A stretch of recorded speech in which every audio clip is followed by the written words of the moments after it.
إياك نعبد وإياك نستعين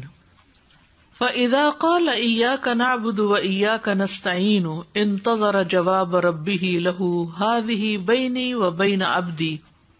ولعبدي ما سأل وتأمل عبودية هاتين الكلمتين وحقوقهما وميز بين الكلمة التي لله تعالى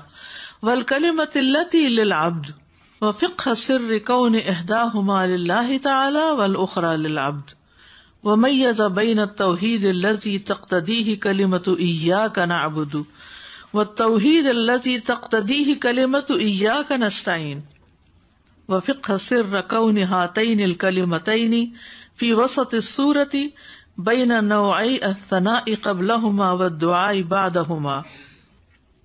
وفقه تقديم إياك نعبد على إياك نستعين وتقديم المعمول على الفعل مع أن الاتيان به مؤخرا أوجز وأخسر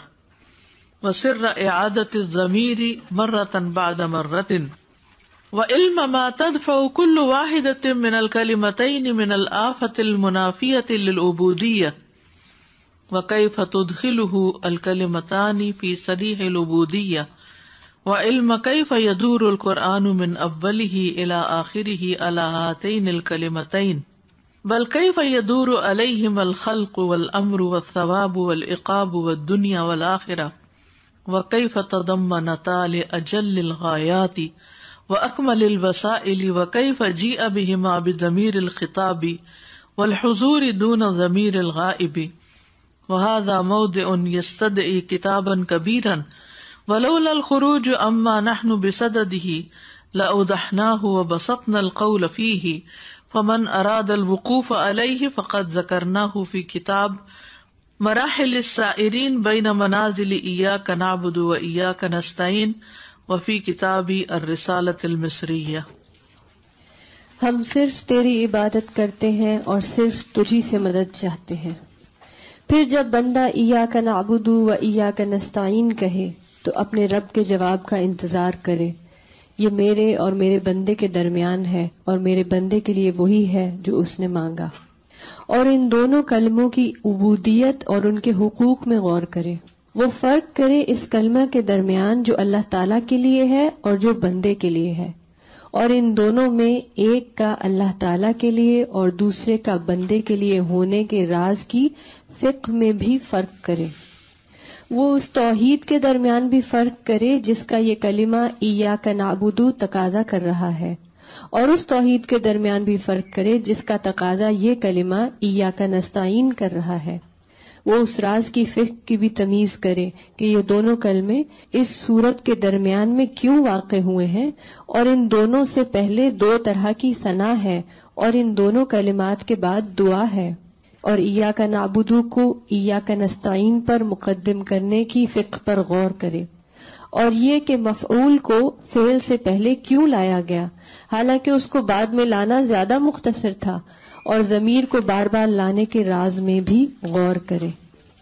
اور اس بات کے علم میں بھی غور کرے کہ دونوں کلموں میں سے ہر کلمہ عبودیت کے منافی آفت کو دور کرتا ہے، اور کس طرح یہ دونوں کلمے اس کو خالص عبودیت میں داخل کر دیتے ہیں،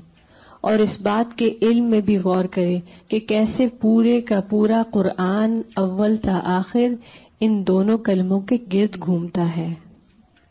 بلکہ کس طرح ساری مخلوقات فیصلے، سزا و جزا اور دنیا و آخرت کے معاملات میں بھی انہی دو کلمات کے گرد گھومتے ہیں، اور کس طرح یہ دونوں کلمات عظیم نتائج اور کامل ترین وسائل پر مشتمل ہیں، اور کیسے ان کو غائب کی ضمیر کی بجائے مخاطب اور حاضر کی ضمیر کے ساتھ لایا گیا ہے۔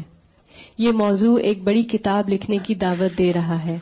اگر ہم اس موضوع سے نہ نکل رہے ہوتے جس پر ہم کوشش کر رہے ہیں تو ہم ضرور اس کی وضاحت کرتے اور تفصیلی بات کرتے۔ جو اس کی تفصیل جاننا چاہتا ہے تو تحقیق ہم نے کتاب مراحل السائرین بین منازل ایاک نعبد و ایاک نستعین میں اس کا ذکر کیا ہے، اور کتاب الرسالۃ المصریہ میں بھی ذکر کیا ہے۔ ایاک نعبد و ایاک نستعین، ہم صرف تیری عبادت کرتے ہیں اور صرف تجھی سے مدد چاہتے ہیں۔ فَإِذَا قَالَ إِيَّاكَ نَعْبُدُ وَإِيَّاكَ نَسْتَعِينُ،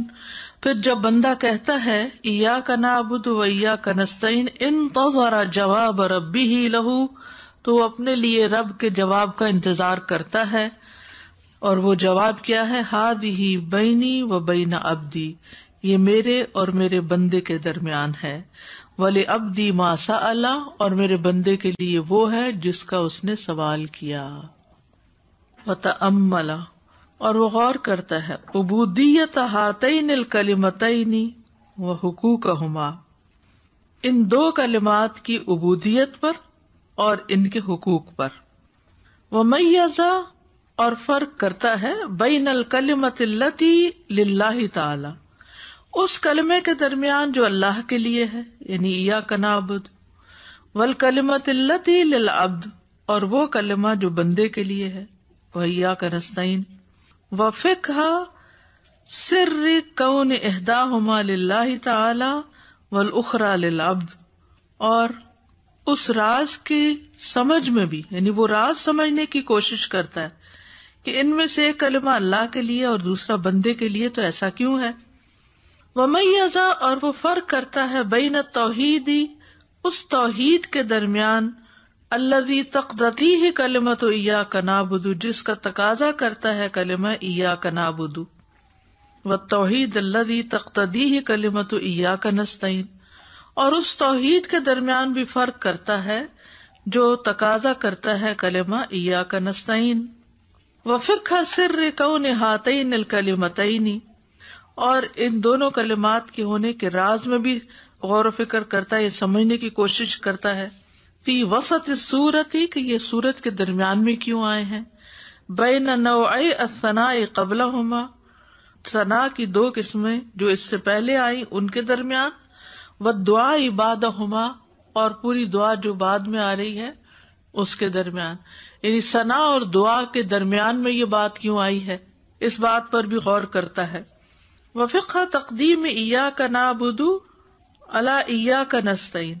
اور اس بات میں بھی غور و فکر کرتا ہے، یہ سمجھ بوجھ پیدا کرتا ہے، ایاک نعبد ایاک نستعین سے پہلے کیوں ہے، وتقدیم المعمول علی الفعل،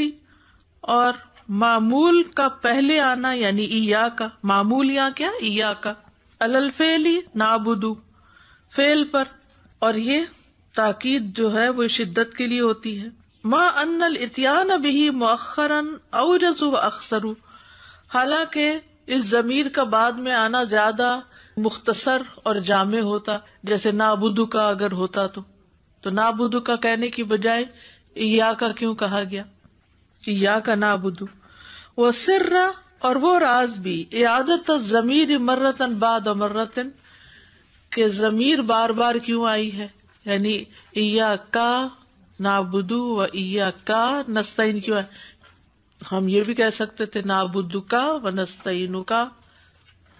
جیسے وہ دعا نہیں ہے نحمد و نستعینہ و نستغفرہ، یہ خطبے کے شروع میں آتا ہے یا دعائے قنوت میں بھی آتا ہے۔ وعلم ما تدفع کل واحدۃ من الکلمتین، اور اس بات کے علم میں بھی غور کرے کہ دونوں کلموں میں سے ہر ایک کلمہ جو ہے وہ دور کرتا ہے، تدفع کل واحدۃ من الکلمتین من الآفۃ المنافیۃ للعبودیۃ، یعنی اس آفت کو جو منافی ہے کلمہ عبودیت کے، وکیف تدخلہ الکلمتان، اور کس طرح داخل کر دیتے ہیں اس کو دونوں کلمات، فی صریح العبودیت، خالص عبودیت میں، وعلم، اور یہ علم بھی یعنی اس میں بھی غور کرے، کیف یدور القرآن من اولہ الی آخرہ، کس طرح گھومتا ہے قرآن اول سے آخر تک، علی ہاتین الکلمتین، ان دو کلمات پر، یعنی پورے قرآن میں یہ جو مرکزی مضمون ہے وہ اسی جملے کا ہے، یہاں عبادت کی بات ہے، یہ استعانت کی بات ہے۔ بل کیف یدور علیہم الخلق والامر والثواب والعقاب والدنیا والآخرہ، بلکہ یہ بھی غور کرے کہ کس طرح